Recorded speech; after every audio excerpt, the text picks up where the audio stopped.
Well, would you look at this? Young and the Restless keeps inching up in my rankings, making it up to 4th place for June 2022. When I started these rankings 9 months ago, it was so easy to put Young and the Restless in last place because in 2021, Young and the Restless was the most boring soap opera by far. Really, for the past 2 years, 2020 and 2021, from what I've seen from Young and the Restless, it has been probably the most boring show on television. But look at what a little effort will do. Putting in a little effort into some storytelling. Putting in a little effort into some characters.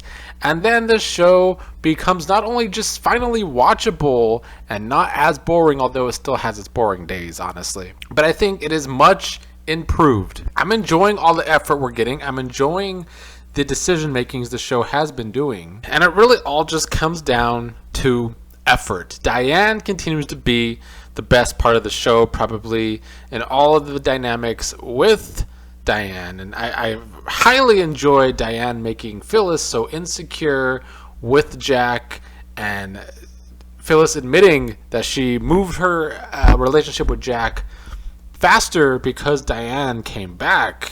But it's nice to see the character of Phyllis kind of on the losing side right now.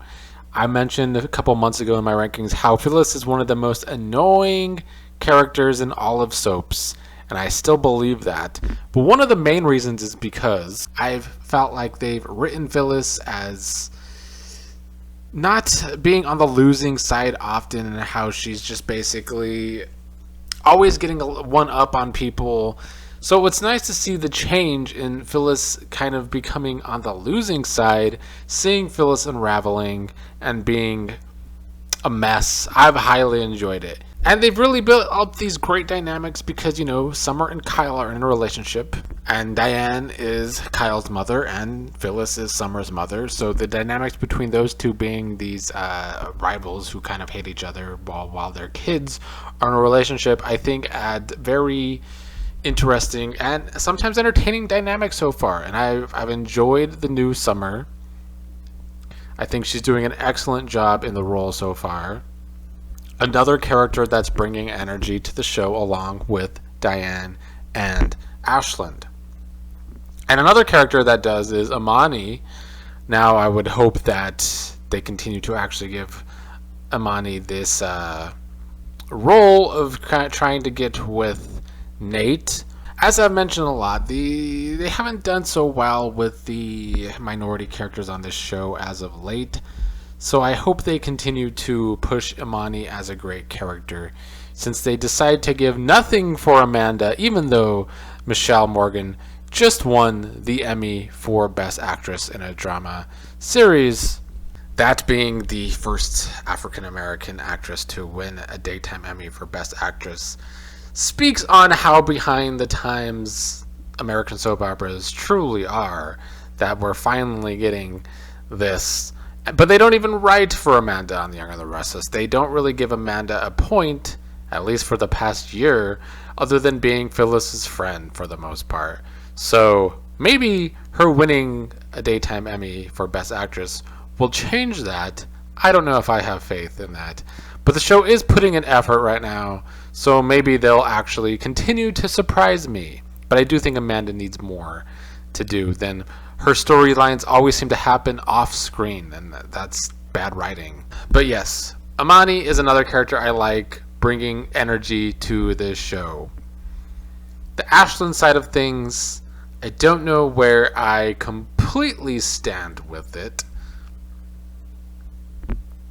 On one side we have Victoria seeming like she was still falling for all of Ashland's BS, and that's of course worrying Victor and Nikki.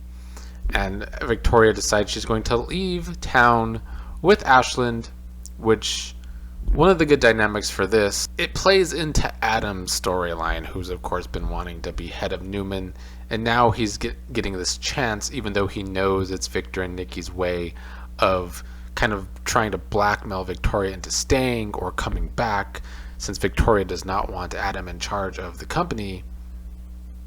But I like that it adds to those dynamics of Adam wanting to be in charge of the company. I see a lot of fans online wanting to feel sorry for Adam, like he paid his dues over the past year trying to redeem himself. Adam's done a lot of terrible shit on this show, so it's hard for me to feel sorry for Adam. But I do like that Adam continues to try and prove himself despite it all. I like the pairing of Adam and Sally, like I've talked about before, so I like the direction that's going for the most part as well. But at the end, it turns out, towards the end of the month, and I didn't watch the last couple of episodes of the month, but Victoria is playing Ashlyn as well, seemingly to try and either bankrupt him from the money he got from Adam and Victor paying him off, or to get back that money that Adam and Victor paid him off with, but she's definitely plotting against Ashlyn, her own kind of revenge. I just hope whatever revenge is taken on Ashlyn has a good aftermath for Ashlyn. I want to see how Ashlyn bounces back from this and where the character goes, because the character needs to continue to have a large dash of villain in him. You know, they changed the story to make him the villain in it, and it has worked wonders for the character. So I hope the aftermath of this story with Ashlyn is quality writing. I mean, it's weird. I feel like I'm on a wait-and-see basis with Young and the Restless that I'm not on with any other soap opera in these rankings, because I just am surprised by the effort that this show was getting recently, the past several months now, it's weird because I don't have faith that this is going to continue. I don't know if that's because I am just bitter and beaten down from years of the American soap operas being terrible or not putting in any effort, that I just don't trust that this trend will continue. But hopefully I'm wrong and the trend does continue and the writing actually continues to try and be a lot better than it's been for a long time. So there's a few other things to talk about. I like the episode that focused on Tracy and Ashley and the Abbotts in general, although it does bring up a lot of points how they should have never killed off some of the characters like Brad and Colleen, but especially Colleen. Killing off Colleen was one of the dumbest things Young and the Restless ever did. A viable younger character, a viable younger Abbott, really a really bad thing there. But I liked Allie being a part of that, Jack's granddaughter trying to learn more about the family. I am growing on the coupling of Noah and Allie, even though they do fall on the boring side, and them bonding over listening to Billy's podcast. This continues to be the most ridiculous part of this show, that this show continues to try and make the Billy's podcast a thing, like it's a storyline and like it's helping people. Yeah, that's not working. But I do like so far what I'm seeing out of Noah and Allie, and I do think they actually have chemistry, even though they fall on the boring side. And also, one of the big negatives continues to be how the show continues to write their business stories, like everybody wants to merge and everybody's creating their own businesses. They don't do well with these business stories, and they keep writing them, and they keep writing so many of them that it deludes any impact the stories could actually have.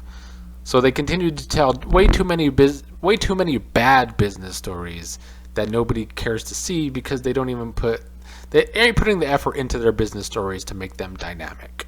So they come off basic and blah, and I'm over them.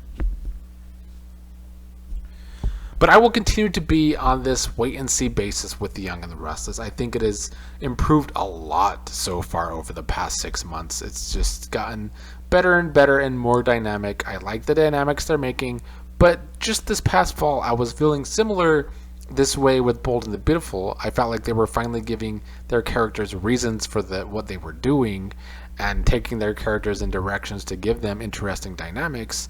I feel like Young and the Restless is doing the same now, but we've seen how Bold and the Beautiful fell apart so quickly because of the poor writing on the show, and I don't think that's out of the possibility for Josh Griffith as well. I think his writing can fall apart just as quickly as Bradley Bell's, although Brad Bell has the tendency to whiplash some of his storylines. But we'll see. I hope Young and the Restless continues to put in this effort to make the show so much better and even beyond watchable. I've been enjoying Young and the Restless for a few months now, and I hope it continues, because looking at the rest of the bleak American soap operas, Young and the Restless is way ahead of the pack.